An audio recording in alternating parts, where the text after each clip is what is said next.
2. Hopefully stage 2 phase 2 is going to look a lot better for them. All right, let's see which map we're going to be playing on then. So we'll pull it up. Not Villa. I don't know what it is. What's for the Villa today? Cafe. Cafe. Okay, we can do cafe. Oh, That's okay. Did you move to like saying please in German at the end? You're like bitte, bitte, bitte. Here it is. Cafe Dostoevsky. Xavier had the last say, and they removed Oregon from the service for today. Why? Because these teams are obsessed with Oregon. That's why. Yeah, fair enough. We looked across it earlier on. Electrify have played Oregon in their last 3 play days, and Xavier played it 4 games in a row this season. If we'd gone to Oregon again, I'd have been like, boys, there is nothing you don't know about the other team. This stage, yes. That's how insane it's been. And this stage, this stage. Yeah, this is literally the second day of phase 2 in this. So which means we've had this today Playday 7 within this stage, and over half of it has been played on Oregon. So crazy enough, but there's still some requirements on Cafe Dostoevsky, and there's some things to look at from the operator point of view, right? Because Oregon is one thing, but there's some similarities that can be drawn into trying to like bust down the walls that a lot of teams on Cafe tend to feel very comfortable behind on defense. Zav's only played it during the major. So all of my stats that I'm drawing from here from Cafe have been during a really pressurized situation here for Zav, right? And they didn't do too well at the major, compared to other teams. So I think when you look at the scoreline, when they went up against Fav, they 7-3'd them. And they did quite well on their defense, winning every single defensive round, right? So that's good. That's good to show for them. But then you go up against Giants Gaming in their next matchup, and they 5-7. They lose 5-7. So that's actually really close. So if I'm going to pit it between both teams, I feel pretty confident here for Xavier because they've had good results, not always netting them a win, but in a high pressure situation, that's pretty good. Yeah, and kind of looking at Electrify, they've lost against Guts, they've lost against Scars. It wasn't the prettiest picture for them. And what I will give to Electrify, actually, was in the game against Scars. That was the match in which they banned the Jaeger when we were all like, a Jaeger ban? We never see that come out yet. They wanted to go a little bit different. The thing is that I guarantee you now they will not be banning Jaeger given how much Triple Lift has played at this stage. So there will be a slight change here there. But again, given their track record, not looking great. What I will give to them is they've only banned it so far this stage once. They clearly really want to play this map. Just very rarely have they been allowed to go there. I wonder what sort of... I don't know. What's with all the humming?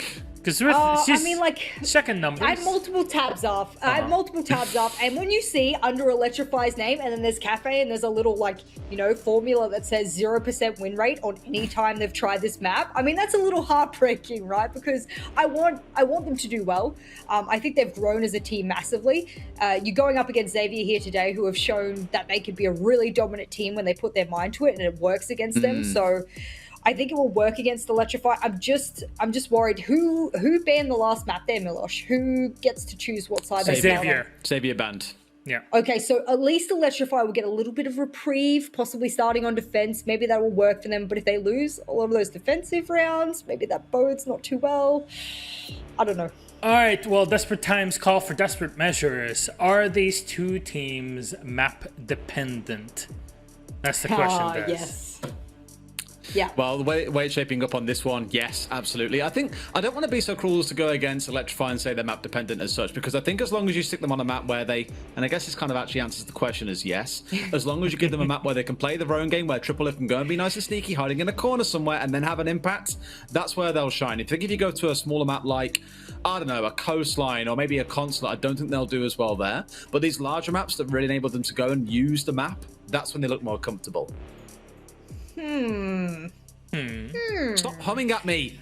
I do it to you when we cast as well. I go, because like a lot of what you say, I agree with. So I'm like, yeah, I want to emphatically let you know that I'm like, this is a really good point, and you got a lot of good points. So my bad. It's a little bit of a compliment there, but I think now that we're sort of settling in and we know what map it's going to be, Milosh, I think the big thing that I want to kind of harp on here a little bit is what the operator bans might be. Yeah. What do you do to Electrify? And what do you do to Xavier on the flip side? Because my immediate thought is that Electrify are going to ban Monty. Why not get rid of that shield against Xavier? Yeah. That's something that a lot of teams have turned around and gone, yeah, we don't want you to have it. I also don't think it's been a crutch operator for Xavier the way that other people have said it is. I don't agree with that. I think Xavier have shown they are quite versatile on attack. So that's something I want to see evolve in the bans rather than people going, it's like when people used to ban, the best thing in my mind, I know you're going to yell at me here, Des, is that they used to ban Ying against Hungary months after he stopped playing it.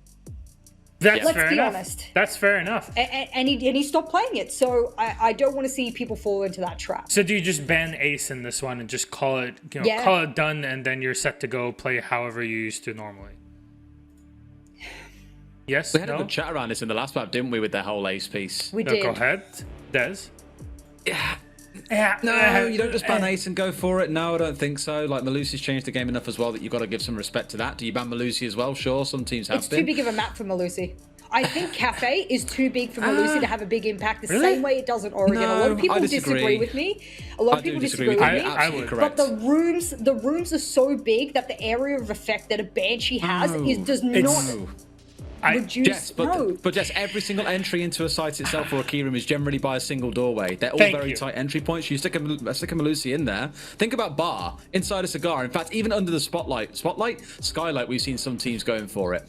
Stick it at the top of white stairs. Stick it inside a white pixel angle, for example. There's so many places. But by the time you're there, you're already taking a gunfight. My problem is that a lot of these maps where they're placing those Banshees quite far out to where the attackers are going to be entering, you're not necessarily going to be taking a gunfight at that point. Whereas in Cafe, you have to be selective as to where you place your Banshees because they can't be where they enter necessarily. So that's my analysis on a bigger maps like this where the rooms are quite wide. Milosh doesn't have the biggest effect. Whitehall, she forgot entry about one into term. reading. There's one phrase. Yes, Des? There's one phrase that everyone's forgetting here that Jess needs to remember before she gives us her expert opinion next time. Swing or be swung. Oh, sit behind a reinforcement. You hear the Banshee go off. Oh, guess what it's time to do? Owl that. Everyone's dead. Des, you really are a product of Yukin, aren't you?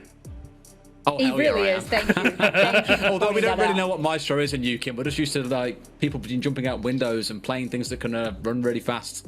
Sorry, Joe. I think it's too slow. Joe has taught everybody. Let's segue things back in now that we have to delay a little bit because I don't know. I don't know what you're talking about. I don't know. No, there's some delays. It's not toilet things this time. We would call it out. It's actual delays. Cool. It's actual delays that has to do with people connecting. So it's actually real.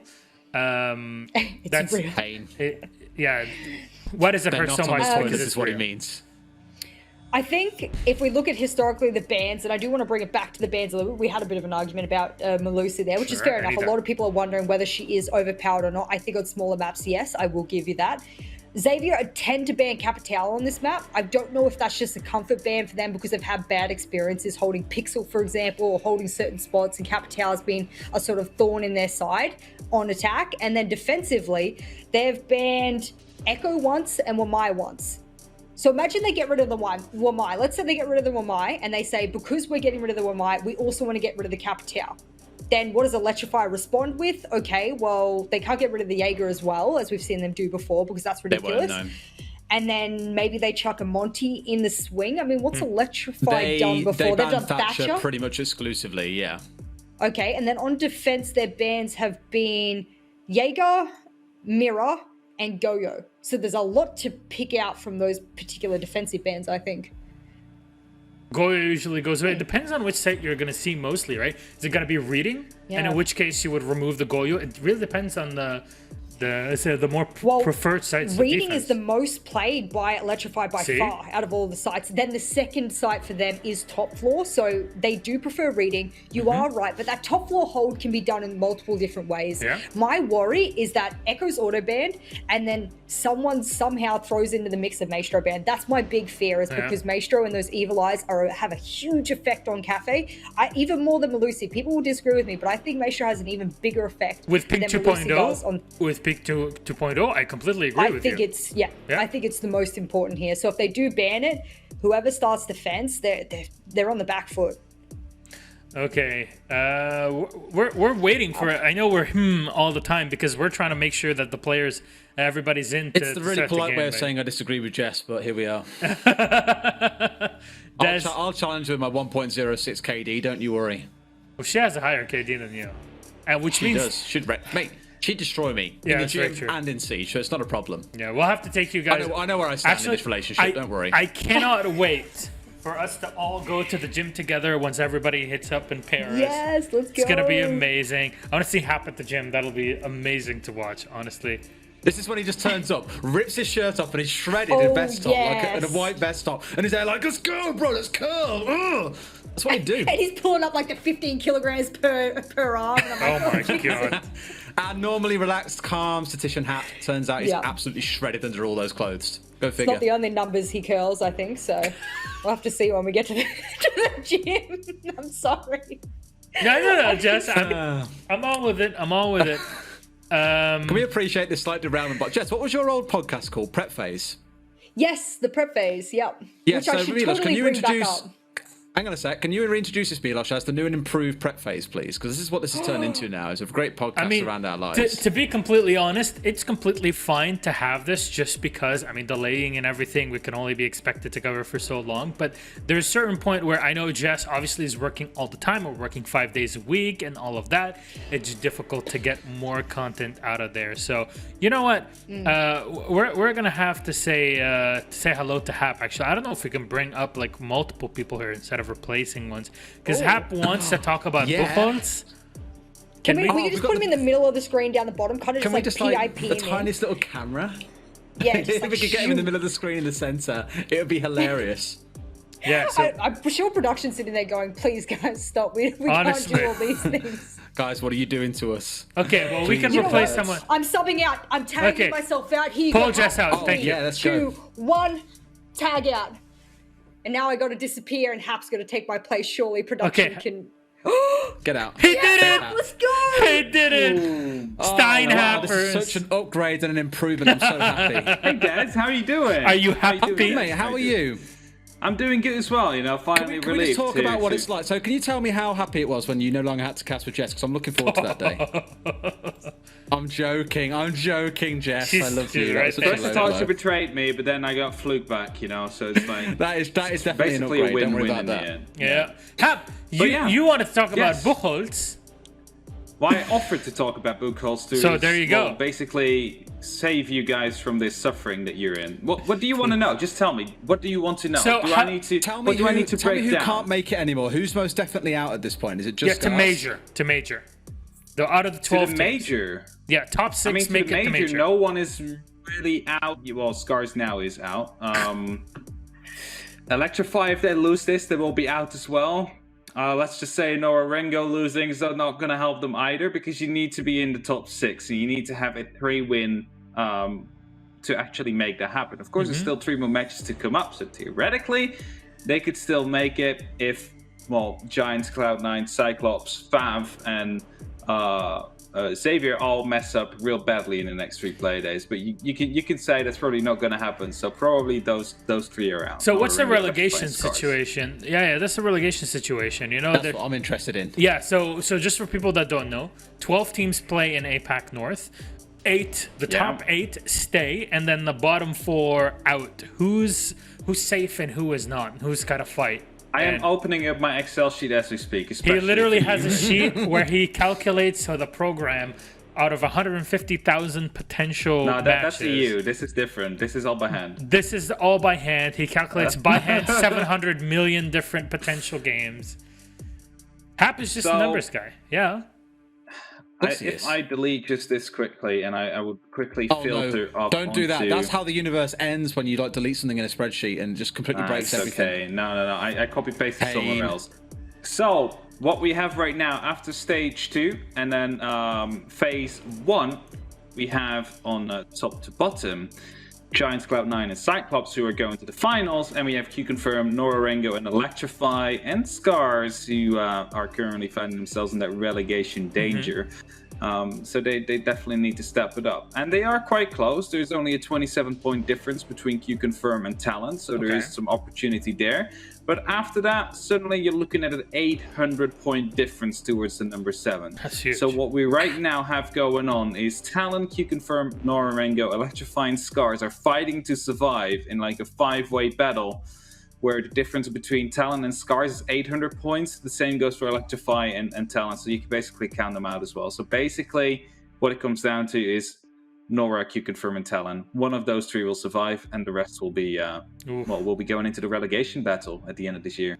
I love QC too much to see them die. It can't happen. I want both of my tag teams to be in one here. will survive. You put three in, and one will survive. Which one will you choose? So. Well, Hap, thank you very much. That's it, yeah. Thank you very much for that explanation. Anything else you're very interested about? What did you have for lunch today? I had some self-baked bread, and I put some Nutella on a few of them, and then cheese, of course, and then Dutch on the other. So yeah, that's what I had for lunch. Yeah, I'd be down for a toasty right now. Well, we want to debate about things. So Des, we're gonna spare you for a moment. Can we replace Des with Jess so he can just take a break? We'll bring Jess here. Yeah, I'll just abuse Jess if she came back with me. So let's definitely keep us apart. So Hap, Jess, let's bring her up. Let's bring her up. You can get rid of me. There you go. Jessica Bolden, what did you want to debate with Hap about? Now, I wanted to pick Hap's brain about who he believes, because when you're a numbers person, of which I used to rely a lot on the stats, and I try and explain the numbers and how and why they're relevant, and over time I've kind of grown away from that and used anecdotal, sort of subjective evidence mixed in with it and gone, how do I feel? How do I think these teams? Who do you think, Hap? You got to be honest. You can't detract. You can't do politician talk here. Who deserves to get relegated and why? Scars and Electrify, they deserve to get relegated, first of all, because they have been abysmal based on statistics and results, I have to say. Okay. To be honest, how many wins have they been able to get in? I believe but they managed to get 4 wins in total so far. Think about we talk about chaos. No, like it's the same. Talk about chaos. They have massive roster changes. They're starting to improve, but it's too late already because they got auto-relegated yesterday. So they were the worst overall. So they deserve to be going out. Now, Talon and Talon mainly. Yes, out of those two, who? Has not I think Talon, because they haven't of course they had some replacements coming through, but they haven't really impressed me. And Q-Confirm is the team that brings new things consistently. And so sometimes they get punished for it and some not. Cool, I like to see them more. I like to see them more. Like they bring that finka, something we do not often see, and it gives a whole completely different kind of play style than Talon would bring. They don't get deserved to go to relegation because they bring finka. Hello teams, no, if you don't want to get relegated, bring finka because you get Shark's approval. That applied to Ents to Sisu back in the day, and look at where we are today. Yeah, Sisu don't exist. See, I'd rather see Q-Confirm for the play style rather than Talon. Wow. You're brutal. I actually thought you'd go soft in, you know what I mean? Because Hap's not the one that always does the hot takes. Des usually is. Sometimes I've got some. And now I'm sitting here going, I regret bringing it up because you brutalized multiple teams throughout this process now. You know what? I'm a big fan of Electrify, so let me just say that. I really like their story, but they just haven't been good enough. It's the truth. Hap, you deserve better, right? Let's take a page out of our wonderful Brazilian, BR cast, English cast, I guess, with Jackie and Ace, and go with the Riddles. How about that? Let's go. Let's go. All right. Is this against Hap or is it against Des? Wait. Do you have the license to riddle? Do you have the license to riddle? I don't have the license to riddle. Where's my Riddler thing? Game is ready! Oh my god! Is it? This is all I needed to do. You know what? I'll toss it to one riddle. What has to be broken before you can use it? Electrify. The game.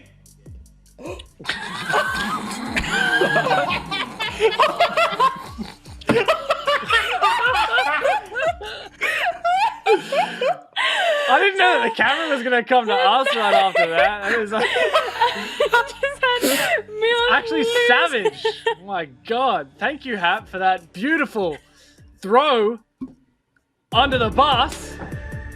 But here you go. It is Xavier versus Electrify. We are in it. I don't know whether Geo is still alive over there, but that's fine. We are back, baby. Ready for a game.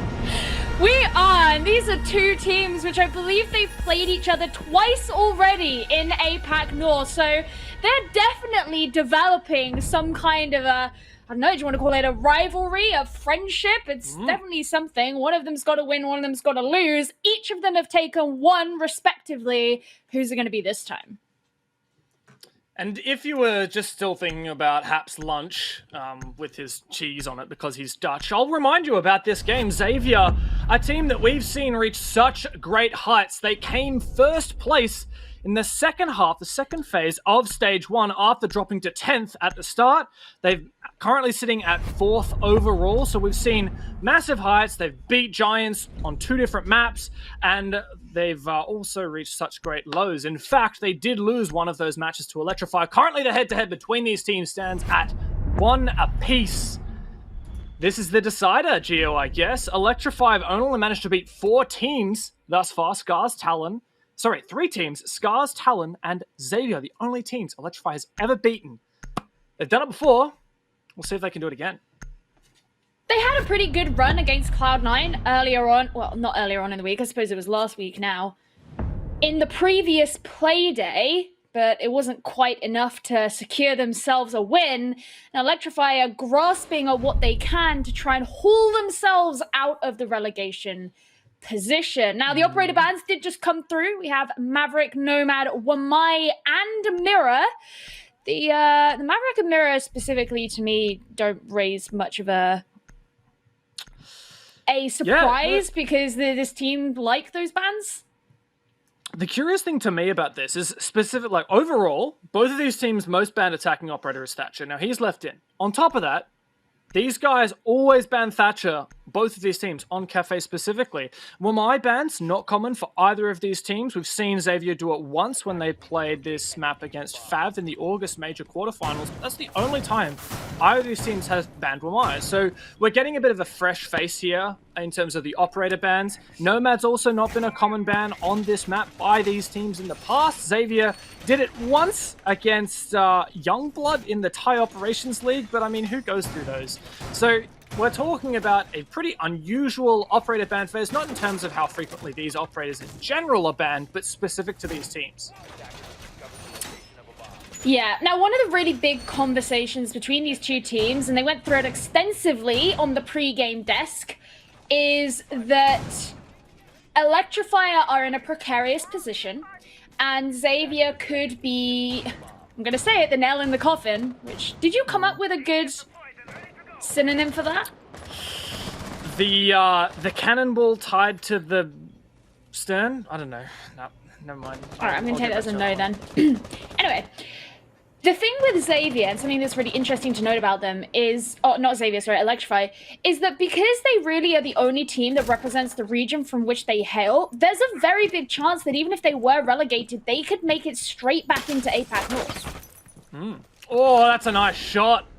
Red Sun down, but not out as of yet. Still with 3 EMPs in the pocket. Really pivotal player for Xavier. One of their core members.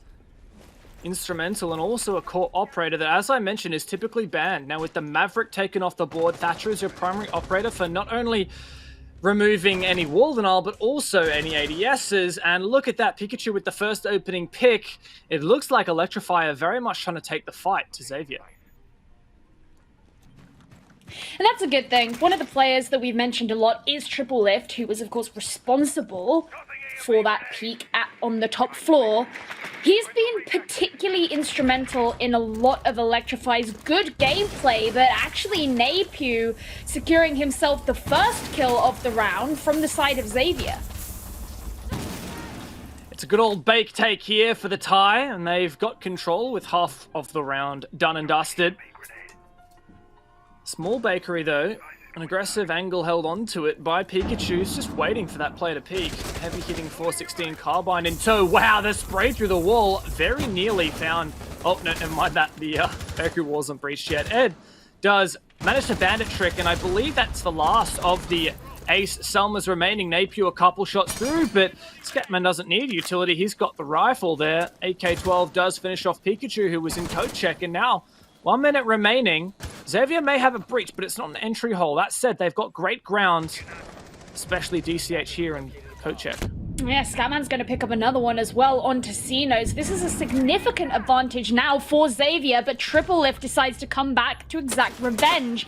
Napier bringing down Ed. Triple Lift's made his way all the way onto the site, and it's all down to him as the only player remaining. He just needs to find these 2 or 3 attackers. He can't find any of them. Napier secures the headshot onto him, and Xavier take the first round. A good start, especially after a very overzealous Electrify peeking just about every window. Got the injure onto Red Sun, got the opening pick onto Onigiri. And Xavier, well, they recompose. They managed to take control of Bakery, which is typically quite difficult. Thanks to that Wamai being banned, I think it was made a little bit easier after clearing that out. Admittedly, not without, I don't believe they managed to get any frags. I think Electrify kind of just backed off. They peeled off that first layer of the onion and decided to just bandit trick from the objective and play from the hallway. Now, 2 pivotal moments there. Firstly, Pikachu was the player in coats, and once he was taken out, the way that that bomb site was held with that unreinforced wall from in the bomb site towards the red hallway at coat check meant that once that was forfeited by Electrify, it was just so easy for Xavier. They basically have like 2 sides of the bomb site, and they just collapsed from then on. Pikachu laying down his ADSs and Baker, and what I'd like to see is a bit stronger of a hold in that position for as long as possible, or at least a little bit better wall denial as well, but it is difficult with that Thatcher in tow. It does look like Electrify are going to go for something similar, as they have reinforced just one of those kitchen walls, so I would expect that a rotate will be opened and another player to play in either Coat Check or Harry Potter or somewhere around there. That's where you typically see one of the defenders situated if they are to have the rotate, but they're still yet to open it. What I'm intrigued to know is Xavier, they came by and they took the site from the Bakery side, but more frequently these days we've seen a lot of takes come from Freezer side. Are they going to commit to going in through Bakery? It looks like that's where they're headed this time, but I'm wondering if they'll consider changing it up. Very much clearly looks like a Bakery take once again. Aggressive position from Ed. He's actually going to try to bandit trick the prep wall. Dangerous position to be in. So he might get caught off guard, but if he can deny that wall breach, it does enable the defenders to play a little bit more aggressively in prep, and also at the sandbags, or the flower, I guess it is, at that single prep window. Now Ed does bandit trick that wall, and Pikachu once again with the opening pick. So a nice one. He's going to make that a second as well. That means Small Bake is being completely cleared out there. The trade back from Napier means the Ray's going down, but it's still a good situation here for Electrify, as Xavier have not yet made any breach, whereas last round they had done that by now. I said they're at a numbers deficit, and finally that Small Bake wall being opened up. That's the first Selma thrown out. Still 2 in the hand. But Ed is still alive and able to bandit trick. This is a great drone position from Scatman. He spots out both the Malusi and the Bandit, and he knows that Bandit is very close. He doesn't really have any utility directly to prevent the bandit trick. He's just going to try and place 2 down so that Ed is unable to bandit trick both of them. And the way that he threw that was perfect. Might not matter though, because Pikachu's found his 3rd. Now, last time Electrify tried to double up so that they could protect this wall despite the line of sight being opened by the breach, but this time the entire wall has been opened and Xavier still managed to get the kills that they required. You mentioned Pikachu, he's present over towards VIP. Red Sun's going to peek in through Prep, but it'll be Scatman to secure himself the next kill. Now it's getting closer and closer to being evened out, but Triple Lift says no way. A 2K at the end secures Electrify the round. Nice shots in the dying moments there for Triple Lift.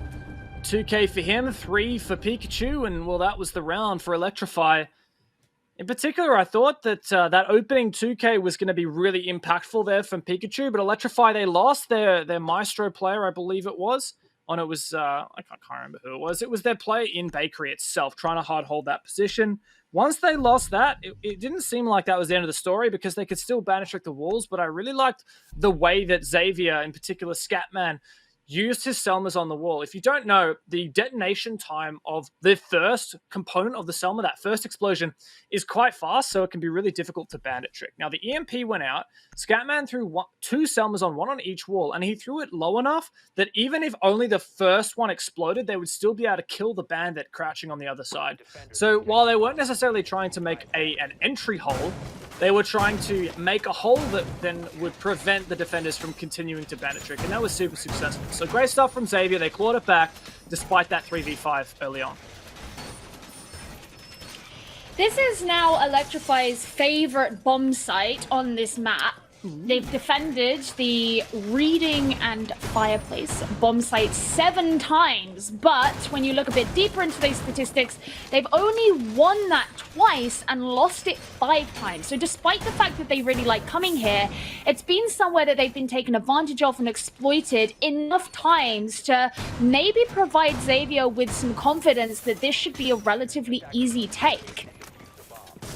We are seeing an X factor that we don't often see on this bomb site, and that is the Clash of Sino. Now, with no deployable shields aside from Ed's, just the one deployable shield and the one actual Clash shield, it's going to be quite difficult for Electrify to really fortify these anchor positions, and I think that's why they're bringing their Clash. They're trying to leverage that hold on to Bakery, or rather Bar, for as long as possible, but it looks like the initial push is coming in through mining.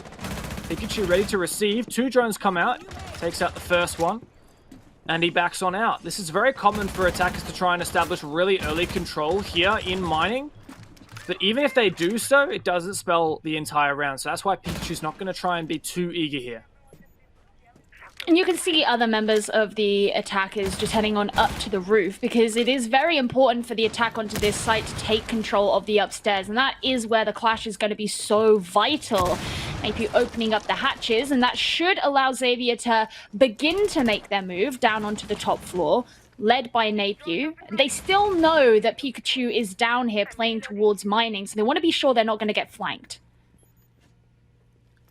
For those who don't know, this bomb site, Reading Fireplace, isn't as simple for an attacking squad to... Well, okay, never mind, that's a kill. I'll talk about my analysis later, but Napew's just polished off Pikachu there in mining. And while that is a pivotal pick, and it does give Xavier access to the bomb site, what I was going to say is they have to clear this top floor. If they don't, then really we're going to be able to see Electrify deny a lot of the default plan positions from above. So that's why the attacking lineup really typically has to clear out this top floor. That EMP is actually going to disable Clash's shield. Oh, no, Clash was out of range at the time, so still the electrification possible. Ed taken out. Oh my god, okay, Xavier, whatever. They're just killing everybody. Yeah, nice, very clean DCH following up with a shock drone, but it'll be Red Sun to get the kill, and Ray's just got to push on forward to see if he can get anything. He gets 1 and 2. Can he make it any more? Well, the plant is going down, and he's the only one remaining, so regardless of what happens here, he's still going to find himself in a post-plant situation. This is a very difficult place to be, because he still knows there's attackers upstairs. He collects one of them for himself. Now, is he going to use a vertical angle to get those who may be downstairs? He's running on limited information. He may just have to jump down, but Scatman's ready at the reading door. He knows that there could be shots coming in through the floor, but Ray has made his way down. He'll be using the corridor, just checking to see if there's anyone around in train. You can see the gunshots coming out, but Onigiri is ready in laundry. He gets the kill, and Ray can't do anything about it, but definitely a valiant effort. Oh, 3k in a 1v5 is always nice. It pads out the stats a little bit, but in the end, a round loss is a round loss, and it sounds harsh to say, but Ray could have gotten 3 kills there or 0 kills. It wouldn't have made a difference to Electrify's chances. There's no economy or anything to worry about. That's it. You know, it's just the round win. Tick on the box or a cross. And Xavier has started with a pretty strong time here on managing to pull away with 2 attacking wins thus far. And, well, Electrify, going to retry that bomb site. It worked, that strategy, retrying the same bomb site when they had failed Kitchen. But we'll be able to do the same thing here on Reading. It is funny as well, because I mentioned how that, while being their favorite site to defend, is the one that they've lost the most. It's also the one where they've had a bomb planted, or a diffuser planted the most times against them as well. So part of Electrify's problem on this side is that they can't prevent, they're not too successful at preventing a diffuser from going down, and evidently their post-plant situation isn't that great either.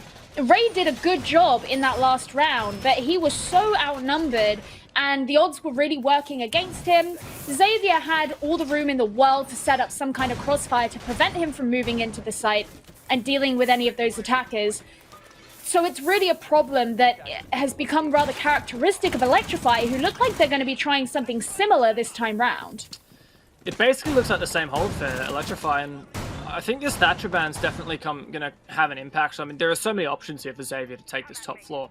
And typically when the mute jammer is placed on the wall at the stacks up on the top floor, and when you have one at cocktail, it's just so difficult for the attackers to try and flush out those positions because they can't breach that wall on account of not being able to remove that mute jammer with a Thatcher. Now, that's not the case here. Red Sun was aptly using those EMPs previously. Triple F's actually taking a super aggressive position, and he's going to get punished for it. Once again, a really early pick here for Xavier. That's Napier 2 in a row. The monumental loss as well for Electrify. We've bigged Triple Lift up, while Pikachu has also been showing up and raided in the last round. He's still not the person who you want to be losing. Now Xavier, who are making their first moves in, have so much less to worry about. And look at this space that Onigiri has. This was something that they had to fight for last time, as that's where Pikachu was situated. And in this round, it's where Triple Lift was in charge of defending. Well, you can take mining relatively easy if the defenders aren't holding it. Trying to do anything with it is very, very difficult while there are still players elsewhere. EMP goes out. That's going to disable Clash's shield. That is absolutely perfect from Xavier. The concussion from Zafir. And Red Sun was well and truly ready to shoot the feet. Now Xavier have themselves a 5 versus 3, and they have everything going for them. It looks like they'll be able to take the top floor control too. Pikachu desperately needs to find something with this C4, otherwise the round will drift away before his eyes. Yeah, he throws it out, but it won't quite catch anything. And Xavier with control over on this side of the map as well. It just makes life so much considerably easier for them. Ed is present on the white stairs, and he wants to prevent a rotation should it attempt to be made, knowing that the C4 as well is now not an option from the site itself. But Electrify are definitely looking down the barrel of a very, very daunting gun in this situation. 40 seconds left, and Xavier are trying to work these holes through the floor, but they've also breached onto the bomb site from pillars. The Thatcher came in pivotal as well for clearing off the mute jammers. Rayon for the flank. He is shut down. 30 seconds left, and surely the collapse comes through from Xavier any minute now. Oh, nearly getting a second one is DCH, but Pikachu falls to Onigiri instead. Napier as well, but now Ed is all on his own. He takes a hefty amount of damage, and it'll go straight through the throat. Xavier clean up that last round and take their third one for the count. Xavier are looking very, very strong here on their cafe attacks, and well, that Thatcher ban that, I mean, I've been talking about Thatcher all game, right? And it's not flashy, but it's just the little things that Thatcher is enabling. It means that Xavier is never forfeiting, pardon me, their leads. For example, we had the Thatcher disable Clash's Zappy Zap. And, well, that didn't necessarily prevent Clash from doing anything particular. It is something that they have in their arsenal. We also saw the EMPs utilized to dispatch with mute jammers on the reading walls to pillars. That was then breached open, and that in tandem with the holes through the floor from above meant that Xavier could flush out any players from Electrify in reading whatsoever. They all had to fall back towards bottom white stairs. They eventually went for a flank off white stairs. Xavier was watching that flank, so that was a freebie. And, yeah, I mean, great stuff overall from Xavier, really utilizing that ban to their fullest. Also in particular, I want to touch on that flank watch. Ray was punished really early trying to go for that flank. Now, Xavier here, they've banned out the Nomad. That might tempt Electrify to try and go for more of those flanks, but it does force the attacking squad to dedicate a player to watching it, and they did just that. Now, here we're going to see the replay of this Zafir concussion. That EMP got rid of any, or disabled any ADSs that were present, and that enabled the Zafir concussion to come through, and then a shot to the leg, polish off the Clash without too much of a worry. Such perfect timing as well, and it gave the opportunity to just go straight over to one of those east windows too. For now, Electrify have decided to come back downstairs. They won't be going for a bar hold, instead returning to kitchen. But it's a bit different this time, and I have to say that Sino's option to take Warden, who we are seeing a lot more play in every region at the moment, may pay off against both the Monty and the Ace, assuming that Monty has bought smokes and not... he has a secondary hard breach now, doesn't he? Yeah, he's bought smokes. Oh, yeah, true. I forgot about that. I was going to say stuns, but no, they dropped the stuns for the secondary hard breach. Yeah. Once again, Xavier had this really, really good drone in sight, but it didn't help them last time. Previously, it was triple lift, I think, playing the Malusi on... yeah, it was triple lift. Oh, and enabled to get a 2K from this position. That wall's already been breached. Ray trying to hold inside of sight. He's basically forced off here. There is no way Red Sun loses this right now. Super Onigiri is going to find Pikachu elsewhere, no doubt, who is trying to make an aggressive play. Red Sun takes a bit of damage, but the hipfire polishes off Ray, and this is a great position for Xavier. Should be really no effort to remove the Evil Eye as well, and without much time being expended, Xavier have done well to deal with what was present in Bakery. They do lose Napew, but Triple Lift gets traded out in the process, so they still win the trade and the advantage in that situation. Just 2 players left of Electrify, and barely any of the round touched. They're on about half the round now, and Ed's decided he's going to go on a long flank. It's the only thing that he thinks to deal with this problem. He's going to try and use vertical play here. He's actually going to bait it. He's not going to watch that C4. That C4 will open up a vantage point looking down into the bomb side where that breach has been made, but he's not going to peek it. Hopefully Xavier will be worried about it, and that will discourage them from pushing in and give him more time to flank. Sino's just going to tank a bit of damage from the nade. Now the execute to come through. Ed, he doesn't have a rotate back to side. He has to have an impact here. Does a bit of damage. Shut down.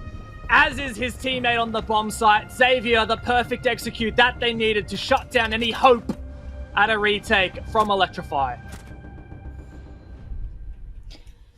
Hard times for Electrify, and you knew also that Xavier had so much information about where the presence of that player was because DCH was droning all the way to the very end. They knew there was no one in or around VIP, they knew the VIP corridor was clear as well as Whiskey, so you know that there's no attackers over on that side of things. You know that the bandit is somewhere. You heard the C4.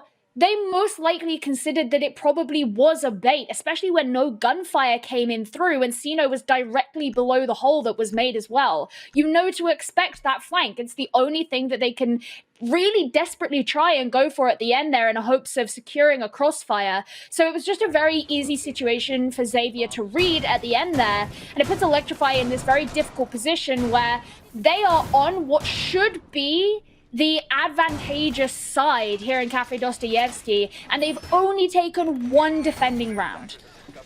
Yeah, this is proving to be a huge struggle for Electrify. They are getting picked apart on the bomb site. With no Wamai, it is so difficult for Electrify to hold on to Bakery, but they've insisted on doing it anyway. Ray has been taken out every single time. And with Thatcher on the table as well, Electrify can't deny these walls from being breached. Even a bandit is not good enough to trick Ace, at least not the way that Xavier are doing it. And it has been so difficult. There are a couple of things that Electrify could try to do. For example, they could try and use impacts thrown through the holes that Ray has just breached to try and deny the Ace breach onto the prep wall. They could try and be maybe a bit more vigilant on the bandit trick. Honestly, I want to see Ray just get rid of this presence in Bakery. He has no utility to counter this Monty. He's probably just going to walk straight up to him once again and take him down. I'm really concerned here for Electrify. Well, there you go. Straight away, he's relinquishing it. And I think that's a really good point because the issue with the Monty pushing you up is obviously if he does decide to move back behind the counter or away from the counter, then someone else on the team can just get rid of him. So way too much of a risk. It means Xavier aren't stopped from... Oh, no. I missed it. That's unfortunate. He got it on the second try, but it doesn't matter. I mean, this is just for a line of sight. You might be able to crouch under that line of sight, but damage is really done there, and both impacts wasted. Ed's now going to try and shift his focus onto this wall. Now, since Xavier aren't pushing the top floor at all, what I really would like to see from Electrify is to rotate upstairs, maybe even Sino with the shotgun, and try and make some holes through the floor. Triple Lift is all the way upstairs by himself. Does he have an impact? If he does, he could put it on the floor in train or mining and potentially open a hole. He has a C4. He could use that anyway, but the collapse is going to come through, and the Malusi is nowhere to be seen. Also nowhere to be seen is the Jaeger as Pikachu is lifted straight off the board. Xeno joining as well. So once again, Electrify find themselves in the same position where Xavier have all 5 members and it's halfway through the round. Triple Lift has rotated down from his position up in heaven to try and get a flank because he knows he has to support the rest of his team. While Ray and Ed stay on the site, desperately trying to hold back this Monty who aggresses onto them. No. But there's Ed falling down. A drone goes straight past Triple Lift and things look really dire here. There's only one more player who can attempt to do anything and he's got to go up against 3 others, including that Monty. The C4 opens up the wall. That gives him another route of ingress in, but Scatman's going to be getting on with the plant and Triple Lift just has to see if he can find any of those other players while Monty tries to get him. He doesn't quite secure the kill, and he's very low on HP as well. This is a desperate situation. Red Sun, he's just going to hold on, and Scatman secures the kill. Another difficult situation for Electrify from which they could not bounce back. And now they have to move on to attack and see if they can do it all over there. A very grim half for Electrify. Xavier have put them to bed here in this 3rd rematch between the 2 teams. Remember, the first time these teams met, it was a insane game. I think you were casting it, Gio. It was a massive headache because it went to 15 rounds and it just went on and on. And Electrify eventually came out on top, which was crazy to think. Xavier, such a well-established team, ending up 10th place out of 12 in the phase 1 of stage 1. Now they've bounced back since then and they're certainly showing their form right now. A 5-1 attacking half, no less here. They have made full use of this operator ban veto. They used the fact that Wamai was gone to easily clear Bakery. They used the Montaigne when they wanted to. I didn't know whether I was going to say Monty or Montaigne, so oh well. And they used the Thatcher so effectively as well. So they used everything that was on the cards, and they abused the fact that the defense didn't have access to a mine. My question is, can Electrify do the same? Guess what? They're not even bringing the Thatcher. There's just such a distinct difference here. Now, I don't want to doubt Electrify too early, but I think the Thatcher would be the best pick here, especially with the Wamai ban. It could be so very easy for you to burn through the ADSs at Pixel and destroy that shield if you had a Thatcher, but no. And, well, they've got a massive hill to climb. Electrify are going to have to be very thorough with this attack because straight away from the setup, we can tell that Napier is going to be playing down below, maybe in Machine, maybe in Train. But when you have the floor opened right by Cigar, because you can't open that floor specifically, it's usually so that you can throw a C4 up onto any of the attackers who may come in from the Red Hatch direction. So if Electrify are too overzealous and decide that they want to go straight down through the hatch and try and move laterally across the site, especially when you have lines of sight opened up in the backstore wall as well for any player who may be in or around Freezer, they're going to find themselves getting caught out. So they need to take their time with this one. It's important to be thorough, especially against a team like Xavier, renowned for their aggression, for their uncharacteristic playstyle, unusual characteristic playstyle. Red Sun, an aggressive position in piano next to the minibar. Strange to see Smoke playing so aggressive, but he's actually the perfect operator for this. He can deny positions on the windows if he wants to by gassing it up. He's actually going to take the first engagement on the Triple Lift, who hunts him down. And there you go. That's the first pick already for Xavier. Red Sun allowed to rotate away as well. Perfect opportunity to just rotate straight out, as you say. And now Electrify in a difficult position because they've lost their nades as a result of that engagement. They're still carrying the breaches that come with Zafir and Ash, so if you need to get rid of the shields, particularly the one on Pixel is the very important one that people like to mention, you'll have to rely on those instead. Now, Scatman's not very far away. You can see he's very close to the default spot, while Red Sun has made his way back to Pixel. So still the control in piano is being held by Xavier, and just a minute remains of the round. Napier downstairs, he's prepped that C4. What a beautiful throw there. Pikachu goes straight down. Scatman was also ready to push off of that in case the C4 had missed, and now he's in a great position to punish Ed if he doesn't realize that there's a player underneath New Hatch. Surely this is going all the way, all day for Xavier. Napier's retaking up the red stairs. Diffuser down on the stage 40 seconds left and just about nothing that Electrify can do to get back in this game. No, Sino tries, but the other two members of Electrify taken straight out. A struggle of a round, and it makes you wonder what the drone game from Electrify is looking like if they ran straight into that trap and got mashed up by its teeth, because they just seem to have no idea where any of these players were positioned from the defending side. Well, Xavier, they saw that extended pre-show that we had due to some unfortunate issues getting the game started, and they're like, well, we want to keep you guys on schedule, so don't you worry, none. We'll make this one a quickie. And, well, they've certainly delivered that. 6-1. And, look, G, I hate to be the guy who calls it early, but this is feeling to be a 7-1 at the moment. Electrify have shown almost nothing that I would be that I've been impressed by. I've been so scared for them every step of the way.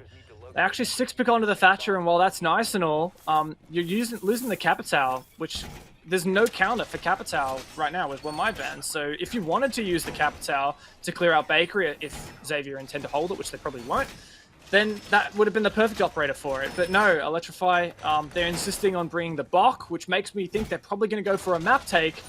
And then if Red Sun and the rest of Xavier have control of Bakery into the late round, then Electrify are going to really struggle clearing that, so I'm still worried for them.